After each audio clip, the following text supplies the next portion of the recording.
Hello everyone, welcome to Cinema Mancuso, and this is Notes on the News. I'm Peter Mancuso, and this is the show where I break down the biggest stories in film, media, and entertainment, and give you my thoughts. If you're joining us live, super happy to have you.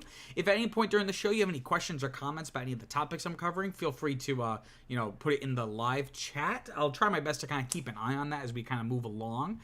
If you haven't already, please like this live stream. It really does help with like the analytics and the algorithm and all of that. And also, if you haven't already, you just stumbled upon this live stream and you're watching live, what kind of madman are you? But if you are doing that, subscribe if you haven't already.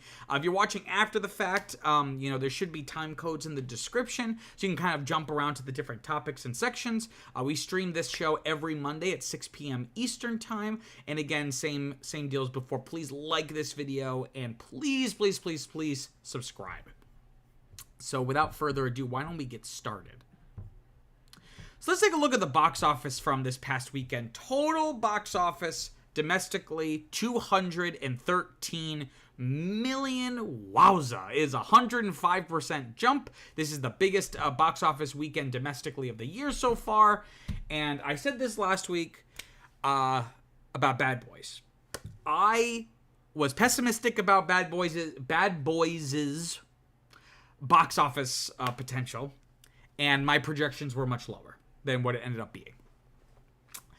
For Inside Out, I doubled down, and due to just the sluggish kind of post-COVID, post-strikes box office results, especially of 2024, and then especially looking at like Pixar's success over the past couple of years, I was very bearish about it, and I was projecting Inside Out to make about 61 to 68 million for the weekend.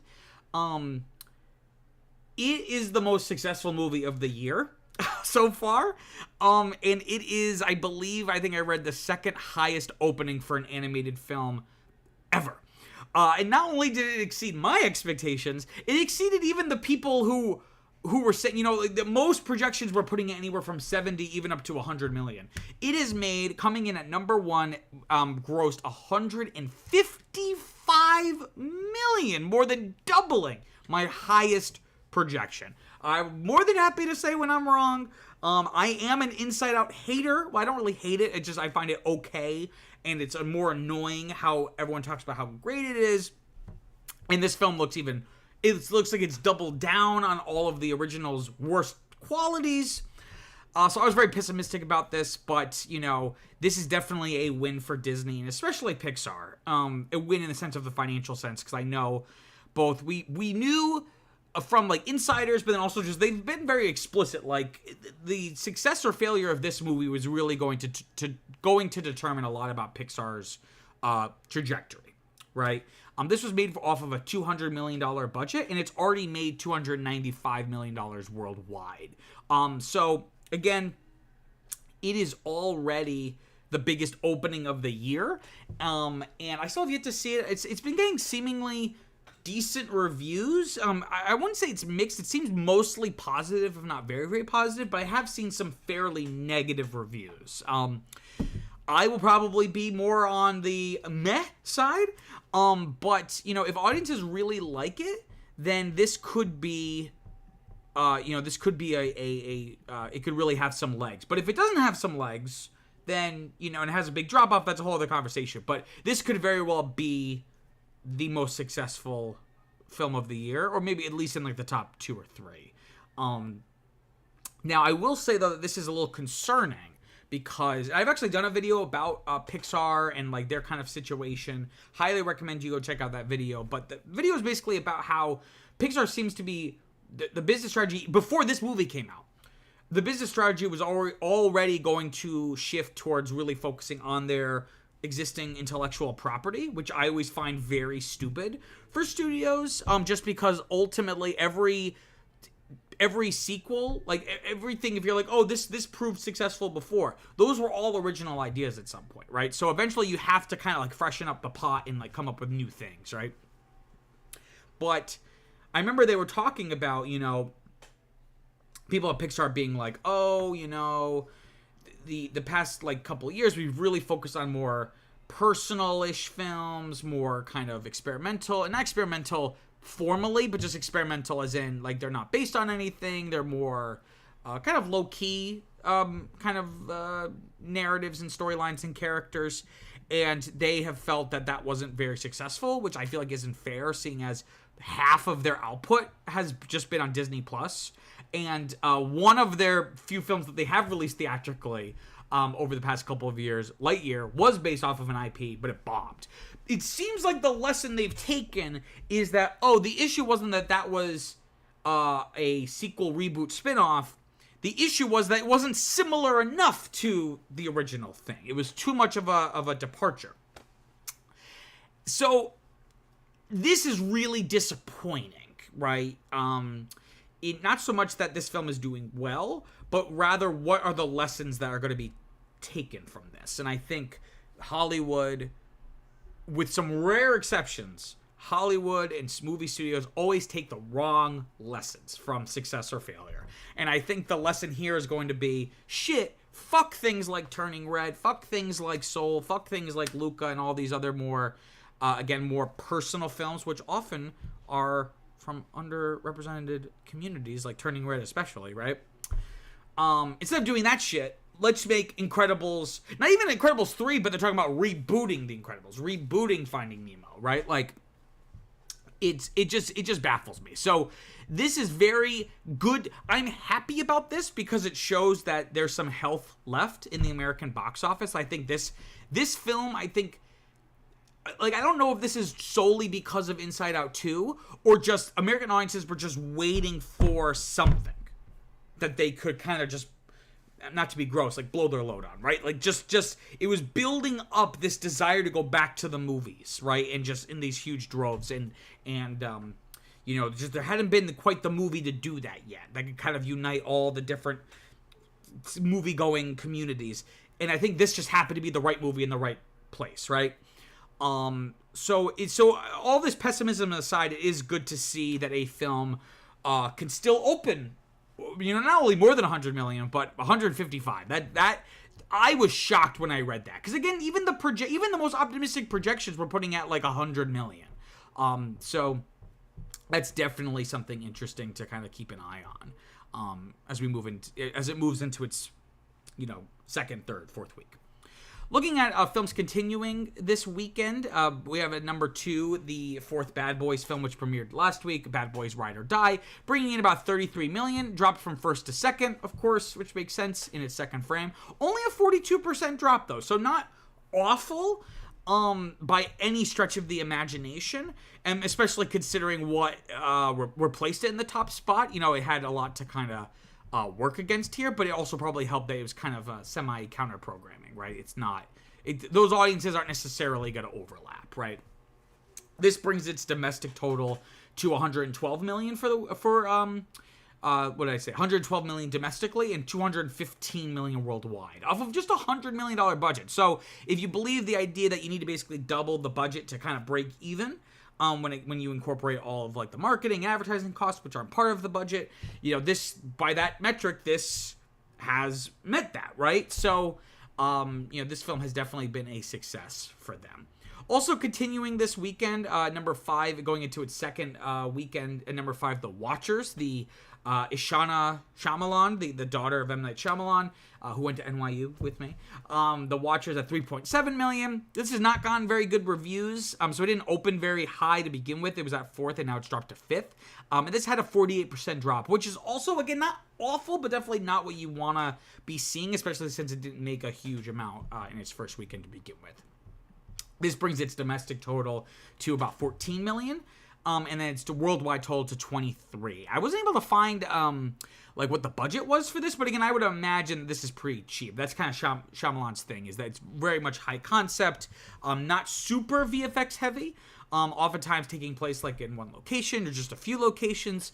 So I would imagine that this film, if it could kind of have a little bit of legs and kind of maybe cross like 30 or 40 million worldwide, it might end up being a success financially, but who's to say? Other things continuing. So this is really interesting. So Kingdom of the Planet of the Apes coming in at number 3, bringing in 5.2 million for the weekend. jumping from 5th to 3rd place. In its 6th frame, this thing's been out for over a month. We're getting into the heavy season, and it's still not only in the top 5, but actually kind of rose back up through the ranks, and only had a 4% drop from last weekend. That's insane. That is, and I'm very interested to find out, like, what's the reason for that, and I don't know if we ever quite will. This brings its domestic total to 158 million and 375 million worldwide, off of just a $160 million budget. So again, this is doubled its budget. This is turning into a pretty decent little success for the Planet of the Apes franchise, which has always been very successful. It's one of those franchises that never was huge, but always did pretty well, which in modern Hollywood, they don't give a shit about that anymore. They just want to have the huge returns. But this is has always been a solid moneymaker. So it's very interesting to see that not only did it only have a 4% drop, but it actually jumped up in the rankings. Also, in the top 5, we still have Garfield, the Garfield movie at number 4, bringing in $5 million. This, unlike Kingdom of the Planet of the Apes, this dropped from 2nd to 4th in its 4th frame now. This was a 50% drop. So again, not awful. This has made most of the money that it's gonna make. I don't see this having huge staying power, especially now that Inside Out 2 is in theaters. Like, Garfield movie, I think, was the appetizer for families and children, and now, it's onto the main course, right? This brings its domestic total to 79 million and worldwide total to 218 million, off of just a $60 million budget. So this has been very successful. Which again sets a bad precedent, because from all estimations, I have not seen this. It's not good, it's not bad, it's just kind of mediocre, just kind of exactly what you would expect from the Garfield animated movie in 2024. Just a couple notes here. Films still in the top 10. We have If, again, also a surprise. At number 6, 3.5 million for the weekend, dropped from 3rd to 6th, and so it dropped out of the top 5. Pretty substantial drop, 56%. But this brings its domestic total to 101 million and 174 million worldwide, off of a $110 million budget. So again, it hasn't quite doubled the budget, but this is something I've been talking about week after week, so I don't want to belabor it too much. But this idea that Hollywood is reverting back to an older period where films didn't make as much in their opening weekend, but had much stronger legs and staying power. And I think this is an example of that. This film that, again, kind of like Garfield movie, like by all accounts was kind of just like meh, like no one really gave a shit about it one way or the other.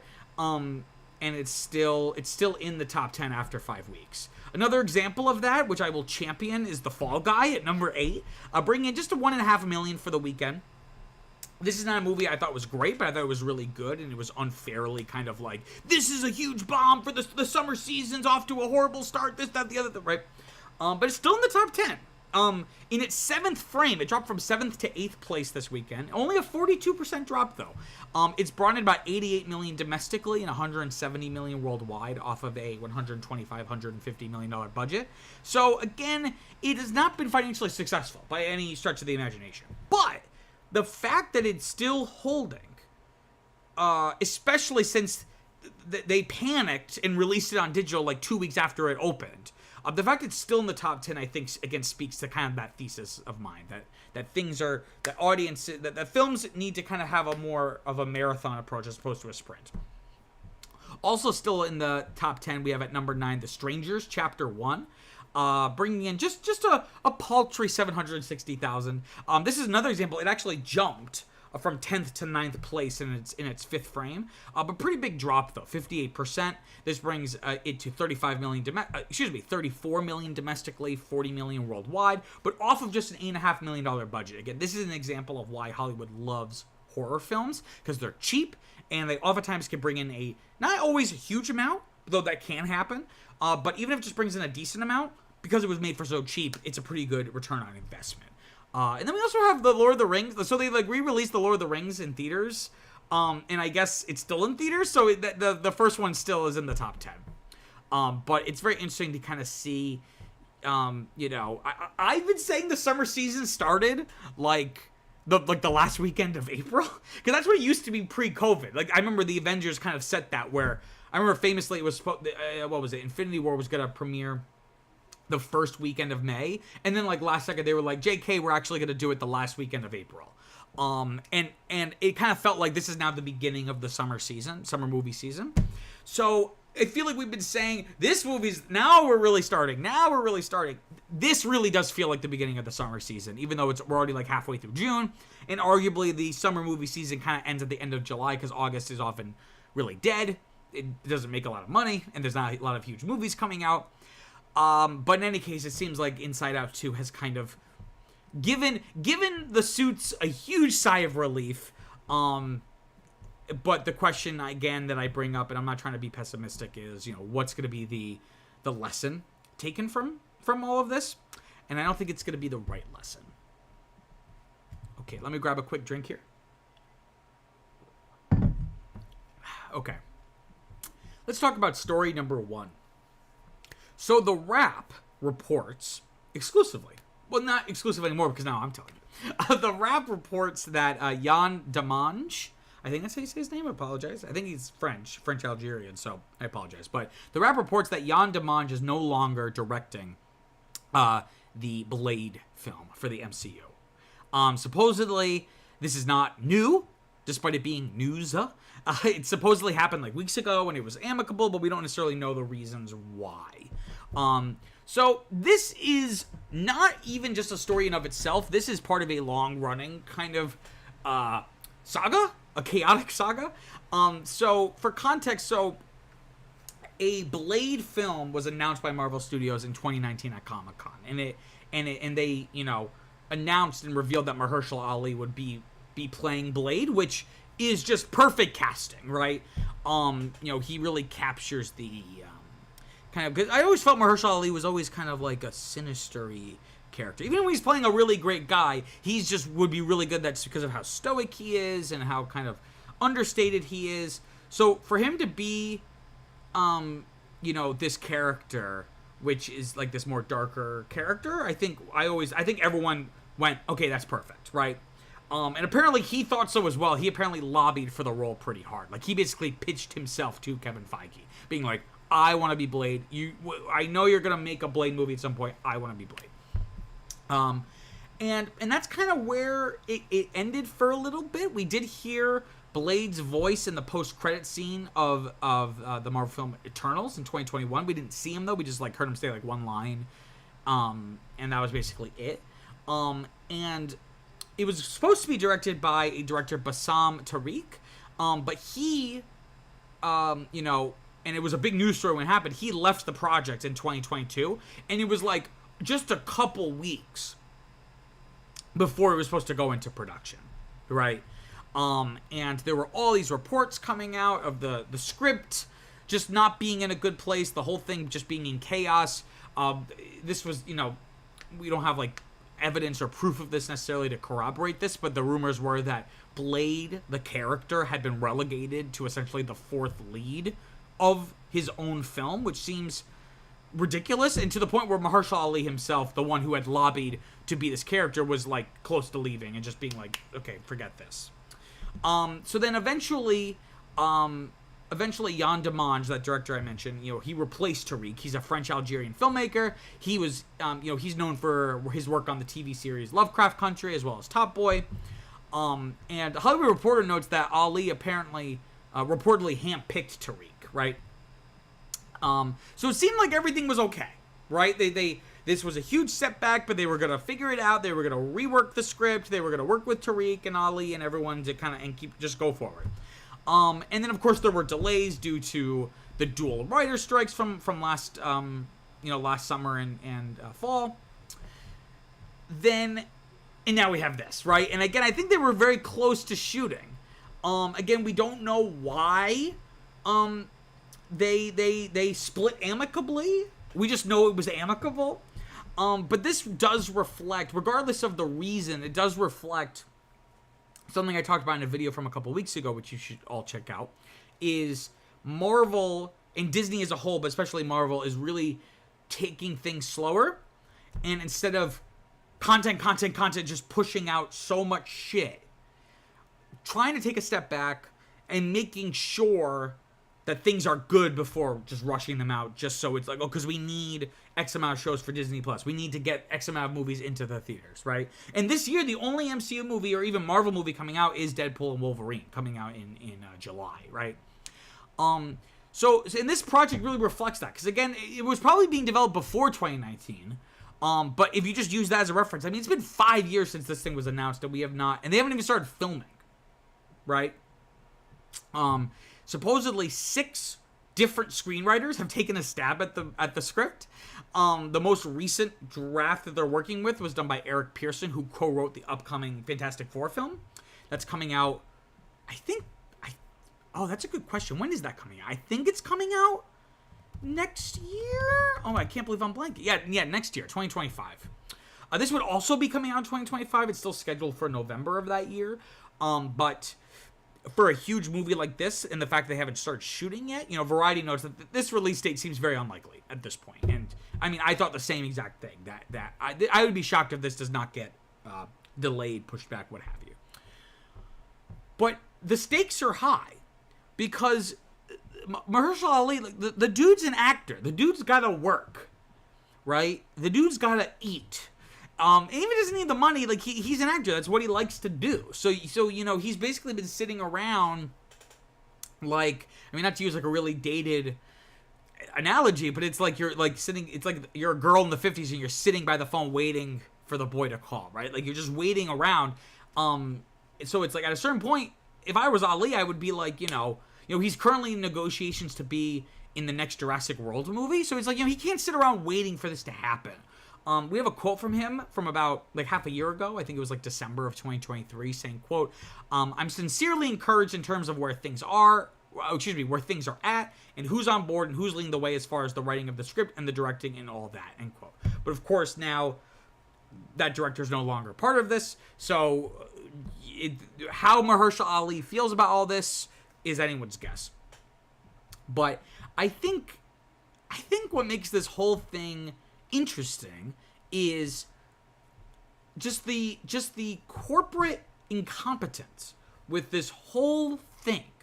Because if you take a step back for like 5 seconds, how hard is it to make this movie happen? It's Mahershala Ali as a half vampire, half human vampire hunter. It writes itself. You know what I mean? Of all of the MCU projects that have come before or after, or that have been announced, like, this seems like a slam dunk, right? The character has been around for over 50 years. He was created in 1973 in the comics. There was a trilogy of films in the late 90s, early 2000s with Wesley Snipes as Blade that were, at least the first one, and I think the second one as well, were fairly well liked and fairly successful. And a lot of people argue that those films actually kind of kickstarted the modern superhero genre, which I think is up for debate since it was R-rated, whereas X-Men and then Spider-Man were PG-13 and had a much wider audience. But in any case, he's a very popular character, right? So the fact the MCU they're having so much trouble is really strange. And I'm going to say something that I think is reductive, right? But just kind of taking a step back from that and just taking what I'm about to say at face value. The MCU really faced a crossroads with the death of Chadwick Boseman, right? And they ultimately decided not to recast the character. And I think that was the smart move. But a lot of people have complained, so we don't have like a prominent black superhero anymore. Like, now we have his Shuri, his sister, but who knows how often we're going to see her as that, because that movie wasn't super, super successful. And also people just arguing like, okay, so we don't get a male black superhero for black boys to look up to, right? Not to be reductive where it's just like, well, you have this, you lost this black superhero, so why not just have this black superhero, right? That's very reductive. It's very different, because Black Panther was not just about having a black superhero, but it was very much about black excellence and like Afrofuturism, and it's a very, very different beast than Blade, right? But by doing this movie, you could potentially give that community replacement is the wrong word. I do not mean it like that. I'm trying to kind of find the right way to kind of pitch this, but give have that representation in the cast of characters that is ultimately gone. Because even if you do have Shuri being Black Panther, she's not like the A-list level of characters at this point, whereas Blade could be, right? So that could kind of serve as, if not a replacement, a alternate kind of source of representation on screen for those communities, right? But again, it just seems really dumb. The whole thing seems dumb. I don't know why they can't figure this movie out. Like a monkey could write this movie. Like someone who's never written a movie could probably take 10 minutes and come up with something for this, because this is just like so obvious. But maybe that's just me. Okay, let me grab a drink here. Okay. Let's talk about story number 2. So Google is launching a new advertising network that serves targeted ads to Google TV powered streaming boxes and smart TVs. So, Google, if you're not aware, Google has definitely gotten worse over the past couple of years with, it's like you search something and then there's a bunch of links to things that are sponsored and they're not really what you're looking for, and then all these things. So that's how Google primarily makes its money, was with these targeted ads using the data of people's search histories, right? They're now going to be integrating that into video content and film and TV content, right? So this would be called the Google TV Network, and the idea would be that advertisers can place unskippable ads on fast channels, right? Google reports that viewers of its free channels watch about 75 minutes of content a day. And they also report that there's about 20 million monthly active Google TV and Android TV OS devices. And this doesn't even include YouTube, right? Which, of course, has 150 million monthly active viewers just watching on their televisions, right? Using the YouTube app on their smart TV or something, right? So I mentioned this thing. So advertisers can place unskippable ads on fast channels. So you might be saying, well, what's a fast channel? What's fast? So I've talked about this before. You can find my videos about it. But in short, fast is an acronym meaning free, ad-supported streaming television. So that's things like Tubi and Pluto TV, these things that don't require an account, don't require payment. It's completely free, but there's ads, right? And not only is it a la carte like other streaming services, but they also have like channels where you can just watch things, curate, like you don't pick something, you just put something on in the background, right? And that's kind of been an advertising-based streaming in general, whether it's free or, a cheaper option compared to an ad-free, like Netflix subscription. Advertising has more or less saved streaming, because, streaming, the story of streaming from an economic standpoint was this thing that wasn't profitable, but was very exciting, was clearly a disruptive force in the industry. So it was all about growth. So when you look at like Netflix's stock price going up, it was all about growing subscribers, growing the business. Eventually, the floor fell out from everybody, and Wall Street and investors and everyone decided, okay, growth for its own sake isn't good. The idea was that growth would eventually get to profitability. So where's the profit?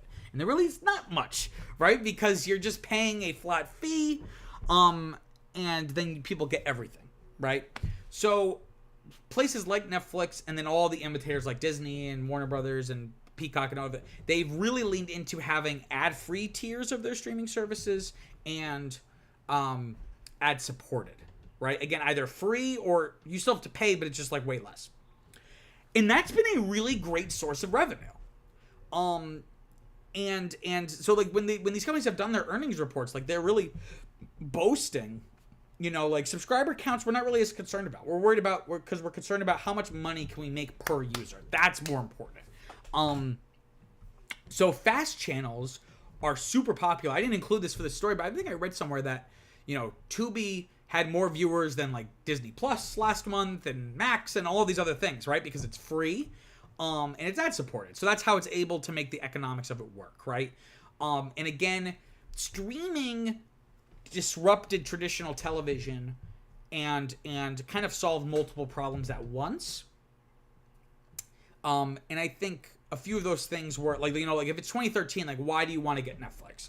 For the superior original content that isn't beholden to like like they can curse, they can have sex, they can do all these things. It's not controlled by like cable regulations. It's a la carte, so you could just watch not a la carte, but on demand. Like you could watch anything at any time. It's not like you have to wait until 8 p.m. on whatever night to watch something. And then no ads, right? And that's kind of like the three value propositions that streaming offered. You still have the on-demand part. But what fast channels do is if you don't care about ads, and not only that, you kind of want a traditional television experience, here you go. Here's Tubi's all their different channels. You can just throw it on in the background while you're cooking or something, right? And there is value in that, right? And again, I'm, always skeptical of capitalistic and business practices by these studios, but just from a pure, if I'm just going to be analytical, this is a great way to bring back some of that revenue that was lost from the transition from traditional television to streaming, right? And in general, this just speaks to a larger idea that advertising on the internet in the modern age is very different than advertising on television for most of its history, right? Because when you would want to when an advertiser would want to show an ad in front of Cheers or something, right? They had a general idea of like who's watching, like what kind of demographic, and then that would kind of inform if what shows they would want to put their ads in front of, right? But it was not a science. It was very much, or maybe it was technically a science, like they had statistical analysis stuff, but it was not for sure, right? It was all extrapolation. Now with internet advertising, we basically give these companies our data. We give them a sense of who we are, what we like, and what we want, right? So in the modern era, you are the product. This is huge on social media, right? Facebook is not the product. You are the product. Facebook is a means to enhance the product, which is you. And Facebook's real customers are advertisers, right? So, and maybe if you are not the product, then your attention is, right? And that's kind of the synthesis that we're seeing between traditional television advertising and internet social media advertising, where, Google's main business, like in the same kind of way as Facebook, Google's main business isn't search, it's advertising. That's how they make money. So, and Google still is to this day one of the best places to create targeted ads. And again, they have that data. They know what you're searching for and all this stuff. So that really makes, being able now as a advertiser to use Google, what is it called? Google TV network to target ads on Google's, their versions of like Tubi, like their free, their fast channels, right? That's going to get way more precise and be way more effective than advertising on traditional television. And this is also good for Google. It's trying to diversify, right? Because I talked about, Google is still one of the best places to create targeted ads. And obviously, Google is huge. But, ad revenue from search may decline precipitously, right? As AI explodes, people are searching on traditional Google less and less. And Google's even starting to integrate basically their like AI kind of ChatGPT, like their version, where it'll answer your question using generative AI instead of just giving you links to find the answer yourself. So the paid search results could very well become less and less important. So it's important, I think, for Google to try to diversify in this way, right? And again, it seems like it's going to be integrated pretty seamless for Google Ads users. So it could just be like another channel to potentially advertise content. So you have Google like search ads, and then you have like display ads. This could just be like another on that checklist to give those advertisers opportunities to put their products in front of customers. Okay, let me just grab a quick drink. Okay. Let's talk about story number 3. So Microsoft Gaming CEO Phil Spencer, pictured here, has said in an interview with IGN that, quote, "I think we should have a handheld too," end quote. And he's not just talking about something like the PlayStation Portal. Not portable, the PSP, that's something different. Sony recently released a product, the PlayStation Portal, where it's essentially kind of like a Wii U, where, you can play your PlayStation games portably, but you have to be, I think, in the same house as, your PlayStation console, and it's, streaming it from the console, right? And it's not local, right? So what Phil Spencer is talking about is having a true handheld device, playing titles locally, meaning it's not streaming it from anywhere. It is actually playing the games, right? And this has been a long running source of speculation and rumors. I have said many times, I think this is the third video that I've talked about this, that I think that's the future of Xbox. That Xbox should focus on just creating an incredible handheld device, but I'm gonna put a pin in that and save it. But in any case, I'm not unique in saying this. People have been saying this forever, including Phil Spencer, right? So Phil Spencer is, one of the kinds of CEOs at one of these companies where he is a gamer. He's not just some random suit that kind of just worked his way up the ranks of Microsoft and got handed this job. He's a gamer, right? And Spencer has made it very clear that he's, in general, just as a fan, he's a big fan of handheld gaming. He's in the past liked tweets of people suggesting that there should be an Xbox handheld. And, I feel, so let me kind of back up my argument here that, they should create a handheld console. Because clearly the home console market has not been as successful as it maybe should be or needs to be, right? So looking at, since Xbox entered the console market in 2001, its competitor, the PS2, sold 155 million units, which is the best-selling video game console of all time. The original Xbox only sold 24. 155 million to 24 million, right? Nowhere close.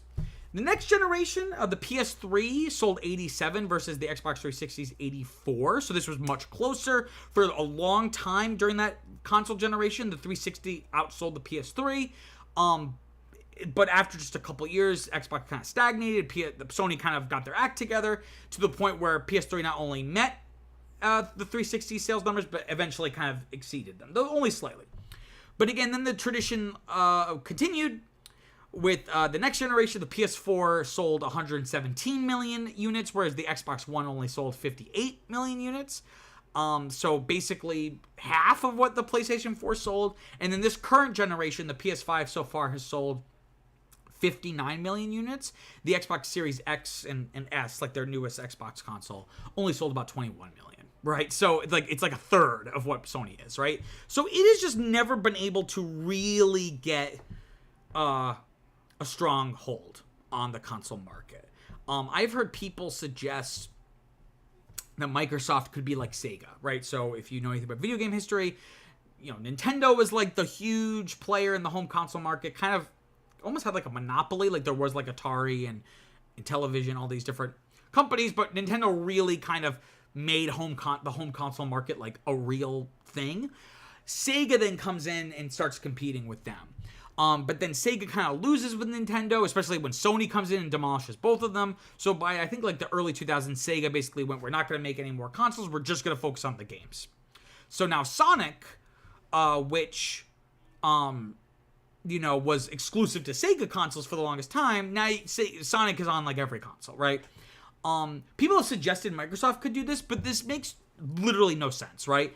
For a few reasons. One, because Phil Spencer has alluded, they're still very passionate and focused on video game hardware, right? And I have a quote from here of him saying, quote, the future for us in hardware is pretty awesome. The work that the team is doing around different form factors and different ways to play, I'm incredibly excited about, end quote.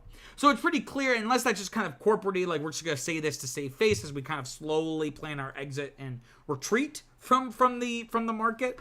Unless it could be that, but that seems, again, this seems like Xbox and Microsoft are still pretty focused on hardware. And then also the difference between something like Sega is that Microsoft doesn't really have the software to sustain itself without consoles, right? They're already going multi-platform with several titles, so, but these aren't huge IPs, right? Whereas Sega had a bunch of IPs, the big one being Sonic, right?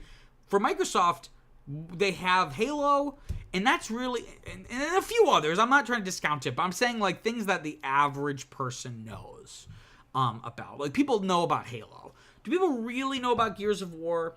Do people or care anymore? Do people really care about Fable? Do people really care about Sea of Thieves and like all these other, games that Microsoft has the exclusivity for? They just don't have the same kind of library that Sega did, right? So that just seems preposterous. That would not happen. So again, this ties back to my central thesis. What could Microsoft do to differentiate themselves? What could they do to stake a claim in the market?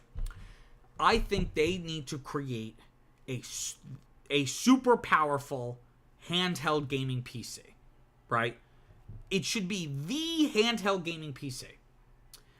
There are a few, it's similar. It would be similar to the Steam Deck, which is Valve's foray into the console market, even though it's like a handheld console that's been very successful for them. This would be that, but better, and it would put all these other third-party handheld gaming handheld gaming PCs to shame. And not only that, it would have the best specs.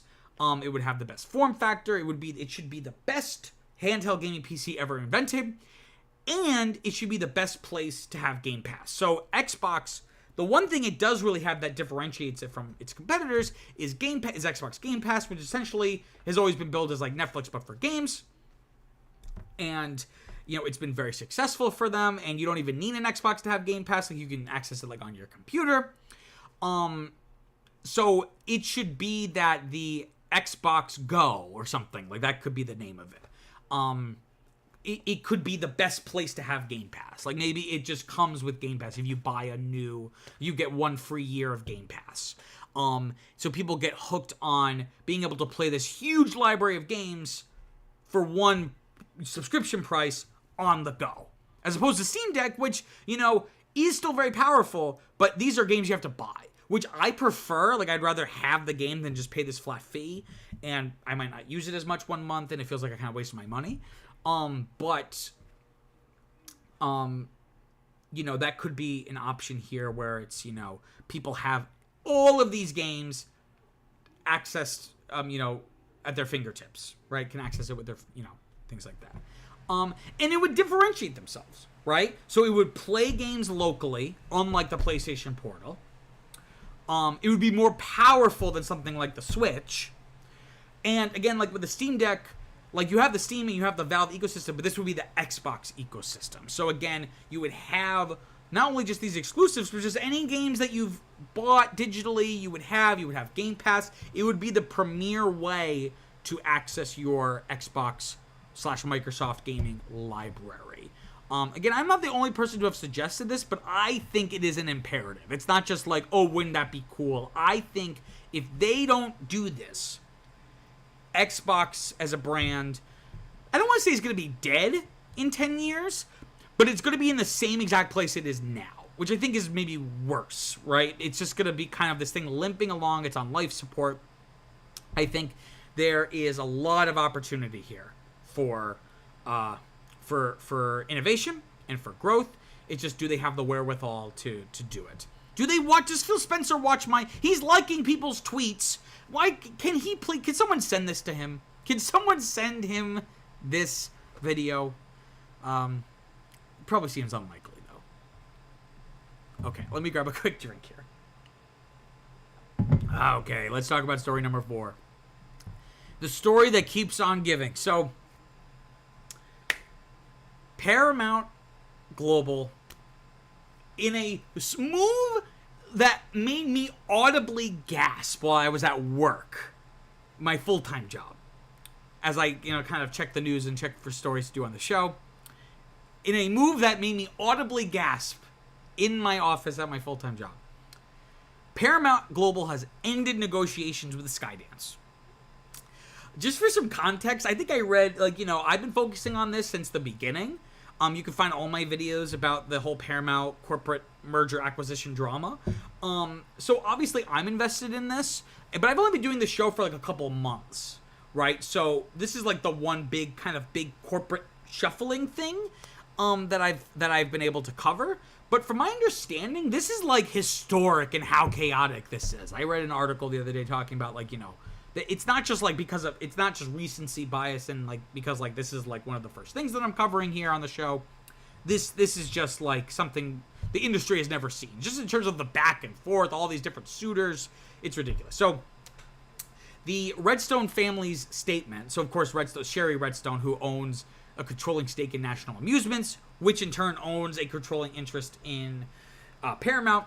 The family's statement said, quote, NAI, which is National Amusements, I wonder the A, Incorporated Industries? Probably Incorporated. NAI is grateful to Skydance for their months of work in pursuing this potential transaction and looks forward to the ongoing successful production collaboration between Paramount and Skydance, end quote. So this definitely feels like damage control, basically being like, please Skydance, don't break up with us, because of course Paramount and Skydance collaborate, like it says, on a bunch of different projects, right? They definitely need to stay on good terms due to these franchises like Mission Impossible, like Top Gun, which essentially they like co-own. So it's like, people talk about like divorce, like we have to stay together for the children, right? So this definitely feels like them being like, sorry we dragged you through all this, please don't break up with us, right? The news sent the stock downward, and I think it is hit like an all-time low. Since I think it's at the lowest it's been since the company was kind of reincorporated as Paramount Global with the merger of CBS and Viacom. And Deadline noted that shareholders obviously they didn't like the Skydance deal because of the their shares were going to be undervalued compared to Sherry Redstone's shares. So the shareholders didn't like this deal, but the stock still went down upon this news because now there's just a lot of uncertainty, right? I don't know what's worse, something that you don't like definitely happening or having no idea what's going to happen. And oftentimes that is an opportunity for a stock price to go down, right? So for context, the latest version of this deal, because Skydance has been trying to buy this for since late last year, right? And has gone through different changes, again, because shareholders weren't happy with the structure of it. The way it was going to work, it was this very complicated deal where essentially Skydance would buy Paramount and then merge with Paramount, essentially. And as part of this, the revised terms, Redstone would get a $2.25 billion payout, which is less than what she was going to originally get, and then the difference would go to regular shareholders like me. Both Skydance and Paramount seemed to have ironed out the final details for a deal. It seemed like this was about to happen. I think a week or two ago, I did a story about how it seems like this is going to happen now. It seems like all the parties seem to be kind of agreeing. Paramount Special Committee seemed to be working with Skydance fairly well to kind of figure out, work out the kinks of some of this. So it was ultimately in the hands of Sherry Redstone, who ultimately decided to reject the deal. Which the reason why it made me audibly gasp at work is that, she was the biggest supporter of this for the longest time because, again, she would get disproportionately, benefit from the deal. And furthermore, she rejected the deal or sent a signal that she would reject the deal before the special committee could even officially vote on it, right? So this is just a huge story. At least to me. Maybe when I make these videos, I try to do some research on the hashtags and see how many videos are being made at talking about a certain topic. These Paramount videos always don't have a huge. They rarely have a high hashtag. It seems like a lot of people aren't talking about this. I find this immensely fascinating.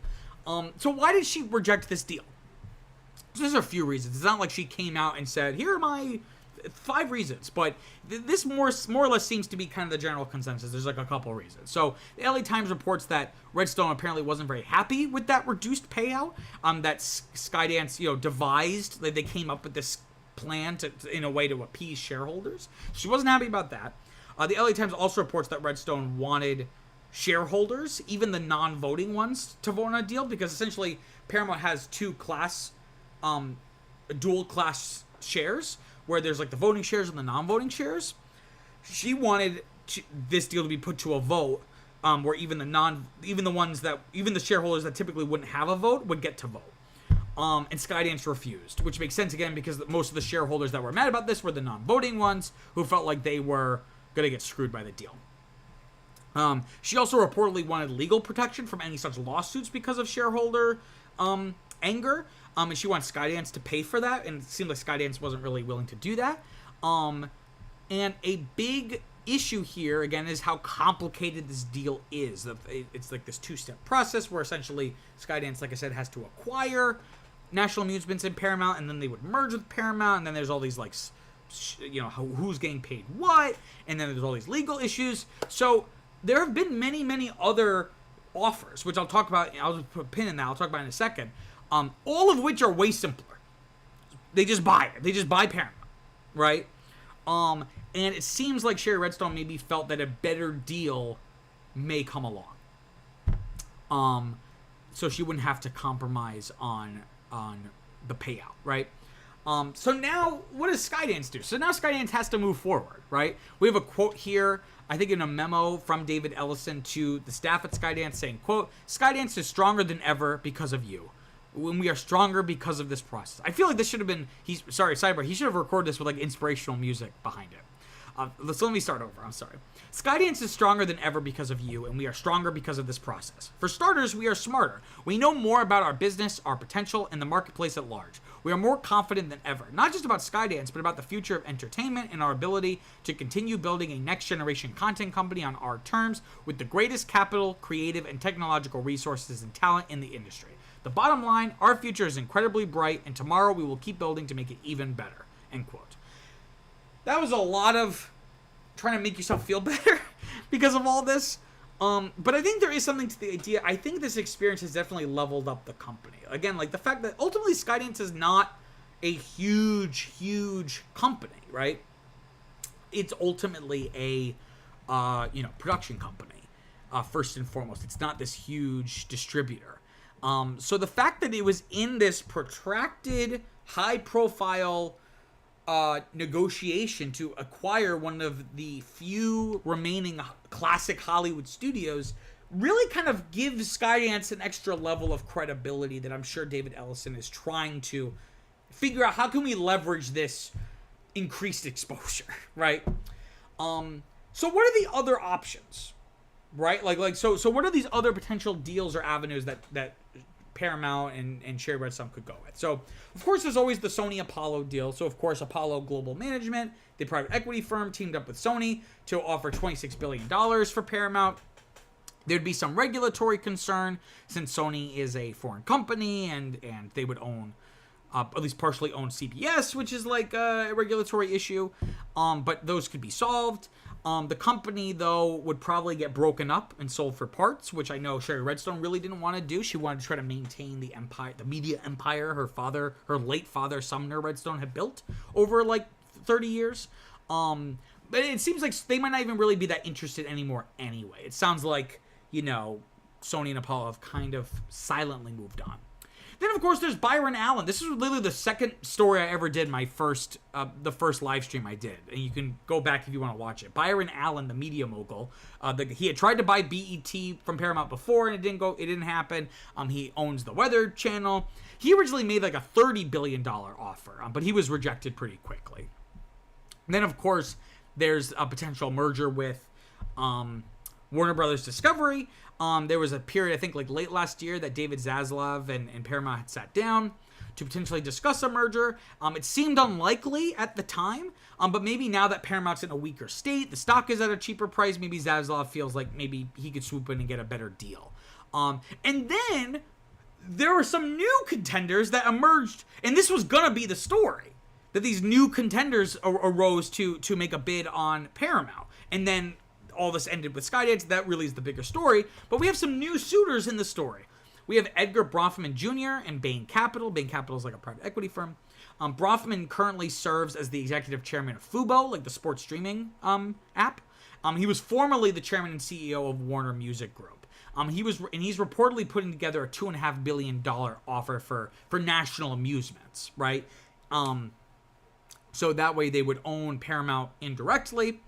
Through National Amusements, and that way that would give Sherry Redstone an out from the whole thing, right? Then there's also Stephen Paul, who I've never heard of. He's like a producer and filmmaker of like the Baby Geniuses franchise. He's also apparently trying to line up about a $3 billion offer for National Amusements. But with all those suitors in mind, there's still a good chance that Redstone just decides to go it alone, just go forward. Sans merger or acquisition, right? They created this, they basically ousted their CEO and created the office of the CEO with these 3 different executives. They recently just got severance protection, right? Just in case that some merger happens, because like if the Skydance deal was going to go through, they would probably be removed from their positions. But in any case, it seems like, the office of the CEO, these 3 executives, they're moving ahead with their plans, and perhaps their job is to just improve Paramount in the short term, to attract new buyers, entice old ones, just to kind of do some damage control and then move on. And again, I didn't read all the details, but the severance package would be like very, very generous. So again, yeah, Sherry could maybe just decide to just sell her stake in National Amusements to a non-media company and then just move on, right? Like this third party, right? And then I have one more Hail Mary idea. Again, as an individual and as a person, I would not like this, but this seems like it could be an interesting business move. You know who could buy Paramount? Netflix. Because Paramount's market cap is about $7 billion. Netflix's market cap is, let me get the exact figure here, $291 billion, right? Huge difference. And we talked about earlier in the live stream, but if you're watching this after the fact as a separate video, you're gonna have to go watch those videos.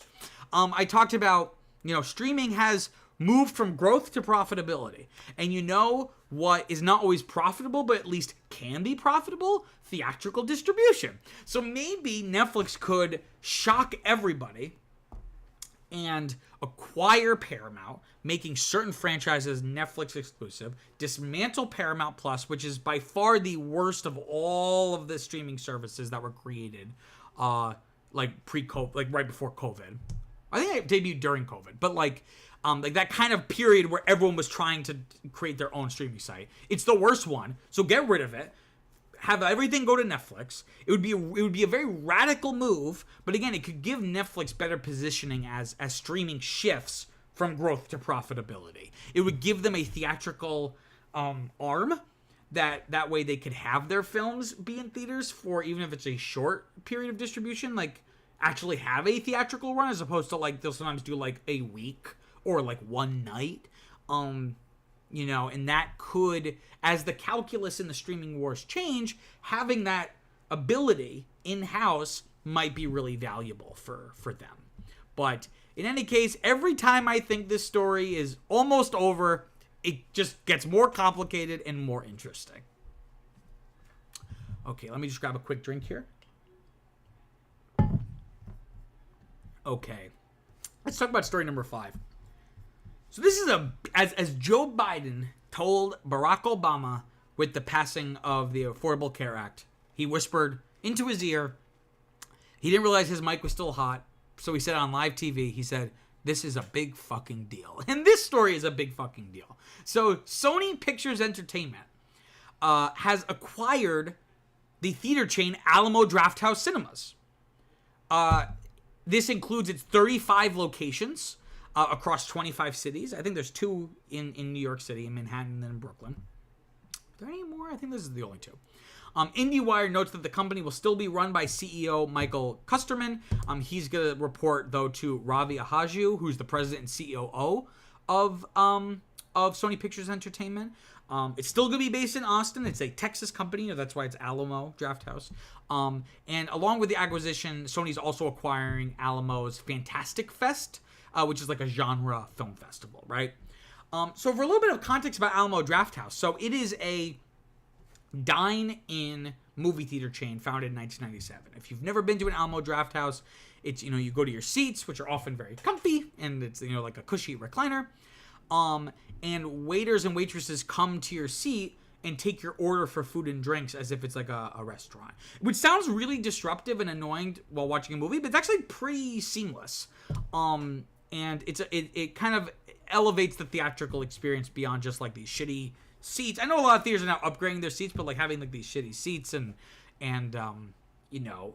just like you have your popcorn and snacks or whatever, and you can kind of make it almost like a date night, like you're going to dinner at Alamo while watching a movie, right? And it's not just any old movie theater chain. It plays both new films as well as a healthy dosing of like classics, right?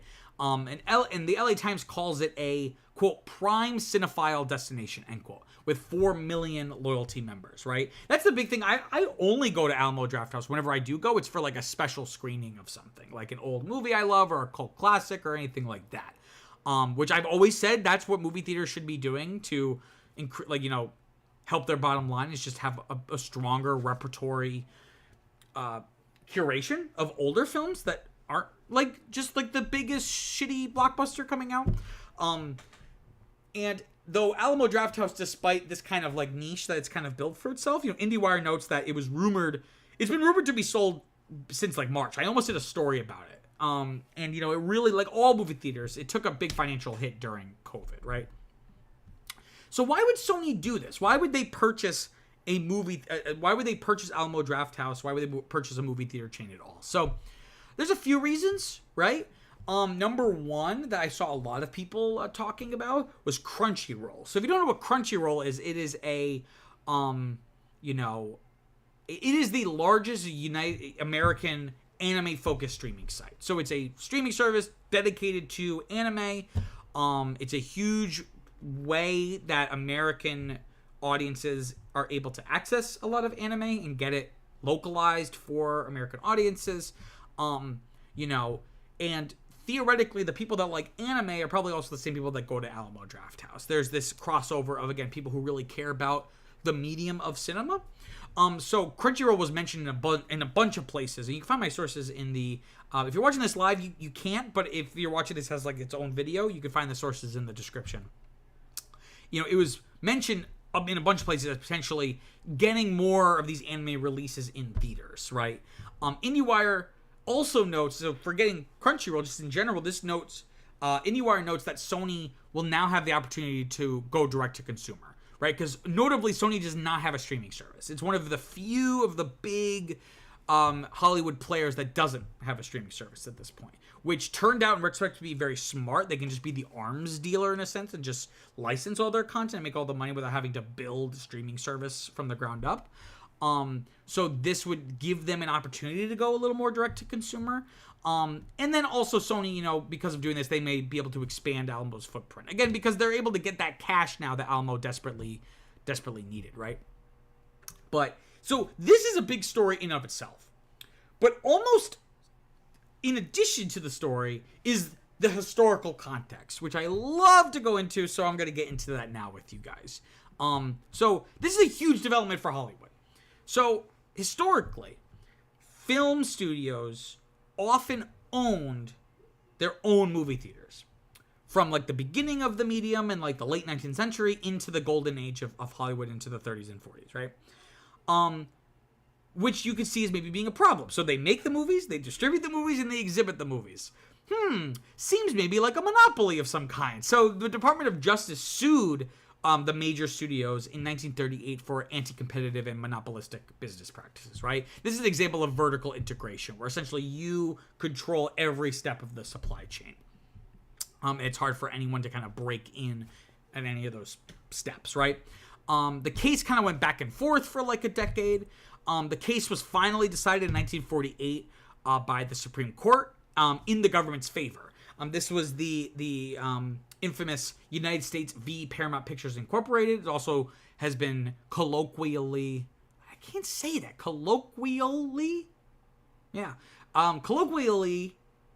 sounds so funny. It's often been called the Paramount Decree, right? It kind of just like a more casual conversation. So basically, the studios were forced with a choice. They controlled production, distribution, exhibition, and the Department of Justice basically said you can have two. You can't have all three. So you have to give up one of them. And ultimately, the studios gave up exhibition. And this change had a huge effect on the American film industry.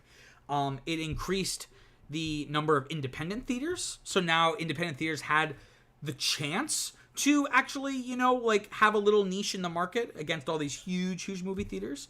It increased independent film production, right? Because then they knew there was an opportunity to then go to more independent theaters. It essentially kind of, the classical studio system kind of collapsed, right?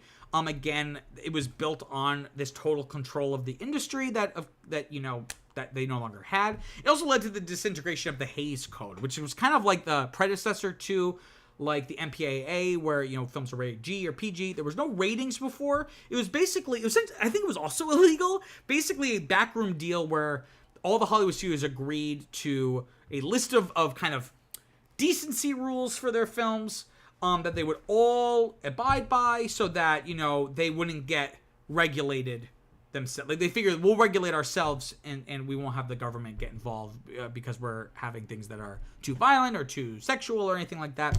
But now that you have all those other opportunities for independent films, independent theaters, it kind of, audiences liked what they saw. They wanted more interesting stories where, this was a real thing in the Hays Code. Someone could not get away with doing a crime, right? But that limits your story and narrative potentials and thematic potentials. So, now that audiences had a taste of this, it really didn't make sense anymore for the Hays Code to exist. So this had a huge effect on the industry in ways that both were obvious and also huge downstream effects, right? And that's basically how things were for decades until Donald Trump, his Department of Justice filed to dismiss the decrees in 2019. Their argument was that, they felt that it was, quote, unlikely that the remaining defendants, they felt it was, quote, unlikely that the remaining defendants can reinstate their cartel, end quote. Their argument was that industry and audience habits had changed so much, especially with the advent of like digital distribution and streaming. It doesn't really matter if these studios own these theaters, because theaters aren't the only way that people can get, films. It's not the only way that you can watch a film now. Many people opposed this reversal. I remember reading about it when it happened. It was like late 2019 and being like, holy shit, this is huge. And we've already seen the effects of this, right? So Netflix bought the Paris Theater in New York City and the Egyptian Theater in LA. Amazon bought like an ArcLight location, I think in LA. But most of these acquisitions were for awards purposes. Again, because Netflix and Amazon, they don't traditionally have like strong distribution arms. Amazon a little more so. Like a lot of their films go to theaters, whereas Netflix their films rarely ever do. But oftentimes to qualify for certain awards, you need to like play for a week in LA or New York. Well, if you own the theater, that's a great venue just to play your film for a week, and then now you qualify, right? But so this story, coming back to this story of Sony acquiring Alamo Drafthouse, this is now the first time in, what was it, 1948? So like almost 80 years that a major film studio has directly acquired a major theater chain, right? So I think this is huge news, and this is a huge game changer. So what does this mean, right? Again, this probably means a few things. One, I think the Sony Paramount potential deal is probably dead.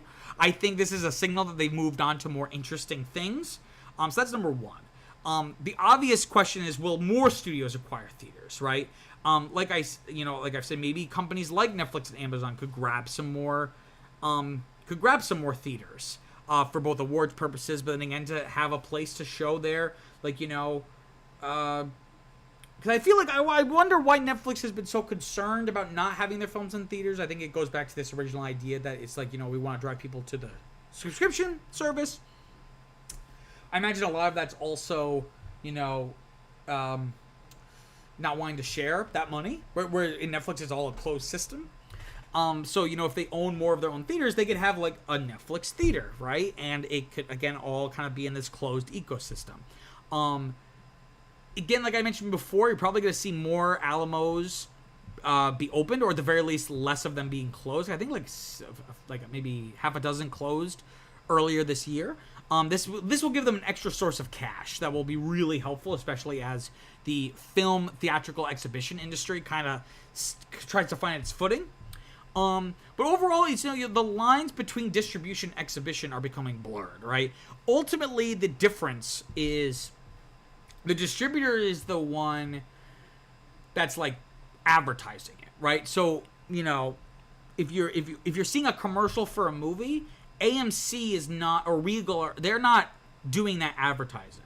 Sometimes they will, but typically those ads are being funded and put out by the distributor. That's like their role, is that they work between the production company, which oftentimes they own, but if not, the production company and the exhibitor. But again, these lines are getting blurred, right? So you look at something like AMC and Taylor Swift directly distributing her concert film with AMC, right? So all of this is a fluid, changing industry. But in any case, definitely a good financial news for Alamo, again, because they have that extra source of revenue. Okay, let me just grab a quick drink here. Okay, looking ahead to this upcoming weekend, we have The Bike Riders premiering. This kind of indie film that kind of changed hands. Originally, I think Disney's independent arm was going to be distributing it. I think it was a Searchlight, which used to be Fox Searchlight. But then they kind of gave it up. I forget who's releasing it now. Hold on, I'm going to try to find this while I'm on the air with you. But in any case, it's going to be, I'm predicting it's going to bring in about 12 to 17 million. I've been wrong the past 2 weeks about like the big movies coming out, but I think this one I feel much more confident about. I just looked it up. It's going to be distributed by Focus Features, which is like the independent arm of Universal. So that's gonna be interesting. It's like a kind of an indie bike rider. It's called The Bike Rider. So like a biker gang kind of thing with Austin Butler, and Tom Hardy and Michael Shannon. So it seems pretty interesting. It's gotten decent reviews. Nothing like you need to see this movie, but I'll be interested to see it when it comes out. Alright, so that basically wraps up the show. Just want to give a few quick plugs. This is my only YouTube channel. I have a sister channel, Peter Squared, where I cover topics related to film, media, entertainment in a more formal video essay format. The video I have up right now is called A Closer Look at Frozen, where, you guessed it, I take a closer look at Frozen, taking a look at what went right, what went wrong, and everything in between, using these two versions of like this older and younger version of myself. So it would be a huge help if you could go check that out, go watch the video, go subscribe. You can find that in the link in the description below. Also want to give a plug to a podcast I do with my fiance Viviana called Now That's What I Call a Franchise, where we pick a film franchise and we go through every single installment. The good, the bad, and the ugly. We are doing the Addams Family franchise right now. I think we just released our episode on the 2019 animated Addams Family film. You can find us wherever you get your podcasts. You can also find us on YouTube if that's the way you like to listen to your podcasts. You can find the link in the description below. And then finally, I want to plug Cinema and Cuso. It is not just a YouTube channel. It started as and still is a Substack newsletter where I write more written reviews of new films coming out in theaters. I haven't really done any in the past couple of weeks. I was really, really busy from like mid-May till like a weekend or two. I'm going to see Inside Out 2 this weekend, so hopefully I should have my review out sometime like this weekend or like early next week. So definitely go check that out if you want to hear my thoughts on new movies coming out. You can find the link in the description, or you can just go to your browser, type in cinemacuso.substack.com. That's it for this week. Thank you all so much for joining. Please, again, if you haven't already, like this video, and please subscribe. We're trying to grow the channel. I went up like almost 20 subscribers in the past week, which is really exciting. So if you guys could please share this with your friends, that would really be a huge help. I'm Peter Mancuso. Until next week, peace out.